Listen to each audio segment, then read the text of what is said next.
ಪಾಟೀಲ್ ಅವರು ಈ ವರ್ಷದ ವ್ಯಕ್ತಿ ಪ್ರಶಸ್ತಿಯನ್ನು ಪ್ರದಾನ ಮಾಡಬೇಕಾಗಿ ಮನವಿ. ಹಾಗೆ ಸನ್ಮಾನ್ಯ ಮುಖ್ಯಮಂತ್ರಿಗಳು ಕೂಡ ಜೊತೆಯಾಗಿ ಬರಲಿದ್ದಾರೆ.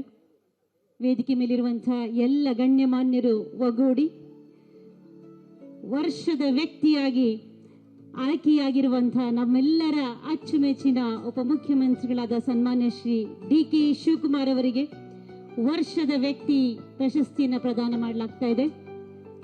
ಪ್ರಶಸ್ತಿ ಅಭಿನಂದನಾ ಪತ್ರವನ್ನ ವಾಚಿಸಲಿದ್ದಾರೆ ದೊಡ್ಡಬೊಮ್ಮಯ್ಯ, ಕಾರ್ಯದರ್ಶಿ, ಪ್ರೆಸ್ ಕ್ಲಬ್.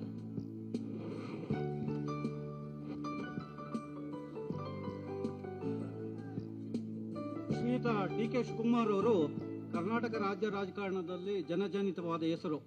ಕಾಂಗ್ರೆಸ್ ಪಕ್ಷದ ಶಿಸ್ತಿನ ಸಿಪಾಯಿಯಾಗಿ ಟ್ರಬಲ್ ಶೂಟರ್ ಎಂಬ ಬಿರುದಾಂಕಿತರು. ಹಿಡಿದ ಕೆಲಸ ಸಾಧಿಸುವ ಛಲದ ತ್ರಿವಿಕ್ರಮರು. ನೆರವು ಕೋರಿ ಬಂದವರಿಗೆ ಅಕ್ಷಯ ಪಾತ್ರೆ. ರಾಜ್ಯದ ಸರ್ವಾಂಗೀಣ ಅಭಿವೃದ್ಧಿಗೆ ದೂರದೃಷ್ಟಿಯುಳ್ಳ ನಾಯಕ. ಅಭಿಮಾನಿಗಳು ಹಾಗೂ ಕಾರ್ಯಕರ್ತರ ಪಾಲಿಗೆ ಅವರು ಜನಮೆಚ್ಚಿದ ನಾಯಕ. ಶಿವಕುಮಾರ್ ಅವರು ಕನಕಪುರ ತಾಲೂಕಿನ ದೊಡ್ಡಹಳ್ಳಿಯ ಕೃಷಿಕ ದಂಪತಿ ಶ್ರೀ ಕೆಂಪೇಗೌಡ ಮತ್ತು ಶ್ರೀಮತಿ ಗೌರಮ್ಮ ಅವರ ಮಗನಾಗಿ 1962ರ ಮೇ 15ರಂದು ಜನಿಸಿದರು. ಬೆಂಗಳೂರಿನ ವಿದ್ಯಾವರ್ಧಕ ಸಂಘದಲ್ಲಿ ಪ್ರೌಢ ಶಿಕ್ಷಣ, SJRC ಕಾಲೇಜಿನಲ್ಲಿ BA ಮತ್ತು ಕರ್ನಾಟಕ ಮುಕ್ತ ವಿಶ್ವವಿದ್ಯಾಲಯದಲ್ಲಿ ರಾಜ್ಯಶಾಸ್ತ್ರದಲ್ಲಿ ಸ್ನಾತಕೋತ್ತರ ಪದವಿ ಪಡೆದರು. ಶಾಲಾ ಕಾಲೇಜುಗಳ ದಿನಗಳಿಂದಲೇ ವಿದ್ಯಾರ್ಥಿ ಸಂಘಟನೆಯಲ್ಲಿ ತೊಡಗಿದ್ದ ಡಿ.ಕೆ. ಶಿವಕುಮಾರ್ ಕಾಂಗ್ರೆಸ್ ಪಕ್ಷದ ವಿದ್ಯಾರ್ಥಿ ಸಂಘಟನೆ NSUI ಸೇರಿ 1987ರಲ್ಲಿ ಸಾತ್ನೂರಿನಿಂದ ಜಿಲ್ಲಾ ಪರಿಷತ್ತಿಗೆ ಆಯ್ಕೆ ಆಗುವ ಮೂಲಕ ರಾಜಕಾರಣದ ಮುಖ್ಯವಾಹಿನಿಗೆ ಬಂದವರು. 1989ರಲ್ಲಿ ಅದೇ ಸಾತ್ನೂರು ಕ್ಷೇತ್ರದಿಂದ ಶಾಸಕರಾಗಿ ಆಯ್ಕೆಯಾದವರು.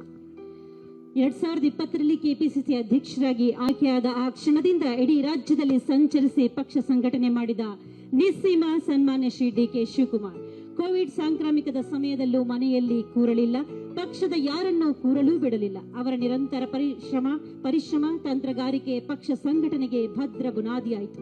ಅದರ ಫಲವಾಗಿ 2023ರ ವಿಧಾನಸಭೆ ಚುನಾವಣೆಯಲ್ಲಿ ಕಾಂಗ್ರೆಸ್ ಪಕ್ಷ ಪ್ರಚಂಡ ಬಹುಮತದೊಂದಿಗೆ ಅಧಿಕಾರಕ್ಕೆ ಬಂದಿದೆ.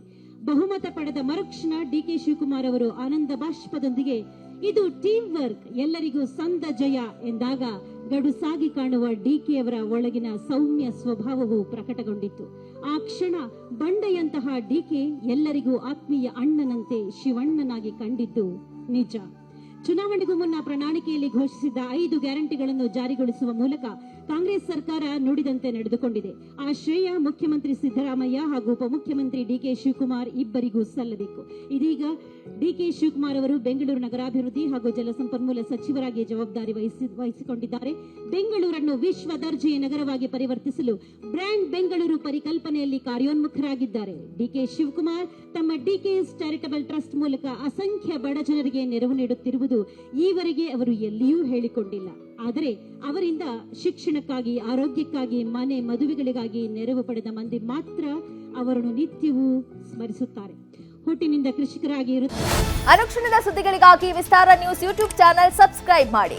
ಹೊಸ ಸುದ್ದಿಗಳ ನೋಟಿಫಿಕೇಶನ್ಗಾಗಿ ಬೆಲ್ ಐಕಾನ್ ಕ್ಲಿಕ್ ಮಾಡಿ. ಲೇಟೆಸ್ಟ್ ಅಪ್ಡೇಟ್ಸ್ಗಾಗಿ www.vistaranews.com ವೆಬ್ಸೈಟ್ಗೆ ವಿಸಿಟ್ ಮಾಡಿ. ಅಂಗೈಯಲ್ಲೇ ಜಗತ್ತಿನ ಸುದ್ದಿ ತಿಳಿಯಲು ವಿಸ್ತಾರ ನ್ಯೂಸ್ ಕನ್ನಡ ಆಪ್ ಡೌನ್ಲೋಡ್ ಮಾಡಿ.